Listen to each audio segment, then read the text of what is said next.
Dans cette capsule vidéo, je vous propose de partir à la recherche d'un site encore très mal connu. Un potentiel lieu d'échange sur la route du commerce des métaux. Mais avant d'aborder ce sujet, je vais vous laisser en compagnie de Monsieur Grua qui va vous dresser un panorama des différentes voies commerciales qui traversaient le territoire de la cité des Ruthènes.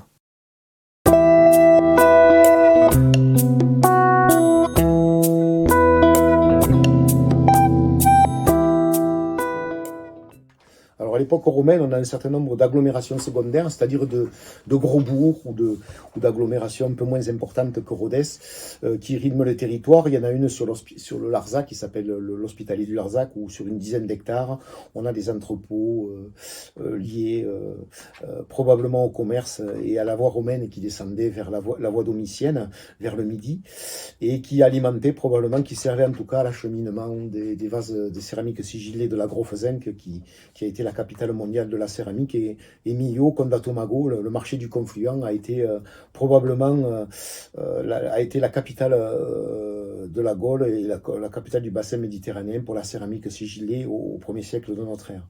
On a délocalisé en quelque sorte à cette époque-là, puisque c'était plus rentable de faire les vases avec une main-d'œuvre indigène et peut-être servile à Millau que de le faire en Italie, où il fallait payer les citoyens romains. Également, pour l'ensemble du territoire ruthène, un certain nombre de voies romaines qui sont au tracé connu et qui sont attestées notamment par la carte de Peutinger, carte antique qui a été recopiée au Moyen-Âge et qui donc nous donne les principaux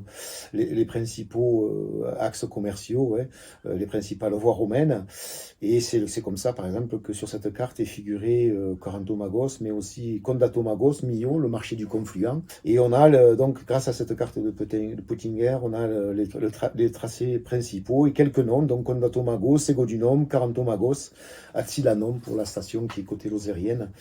Et ensuite, on a, par l'archéologie, d'autres voies romaines qui sont attestées. On pense notamment, entre autres, à la voie qui va de Millau à Sévérac-le-Château, qui est attestée par un milliaire dans le secteur du Villaret, à l'est de Sévérac, qui est attestée par un milliaire de Philippe l'Arabe du IIIe siècle, qui montre que cette voie, qui n'est pas sur la carte de Peutinger, existait également. Donc, il y a des voies qui ne sont manifestement pas signalées et inscrites sur la carte de Peutinger.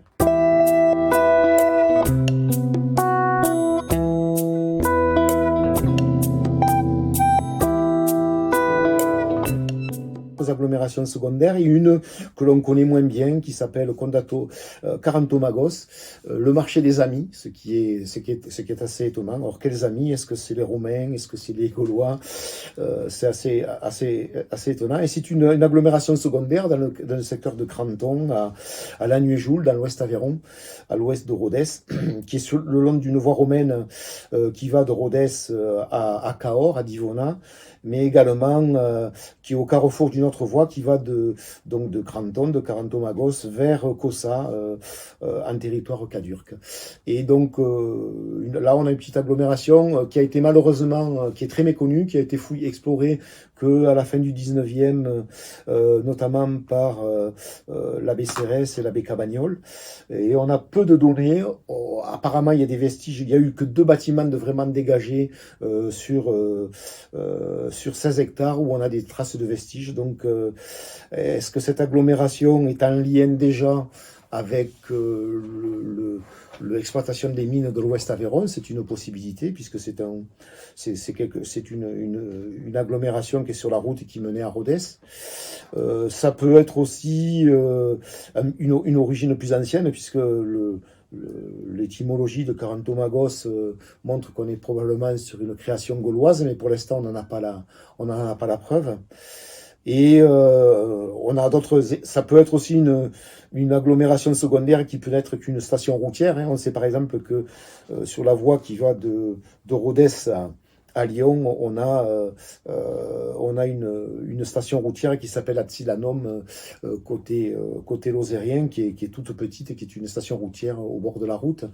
Et il n'y a pas très longtemps, sur la fouille de la RN 88, sur la voie qui va vers Toulouse, dans le secteur de Nocelles, une hostellerie a été retrouvée, un bâtiment qui ressemble furieusement à une station routière avec couchage pour les hôtes et puis four à pain pour faire la cuisine, tout à fait en bordure de voie, donc qui parfois se limite à quelques bâtiments.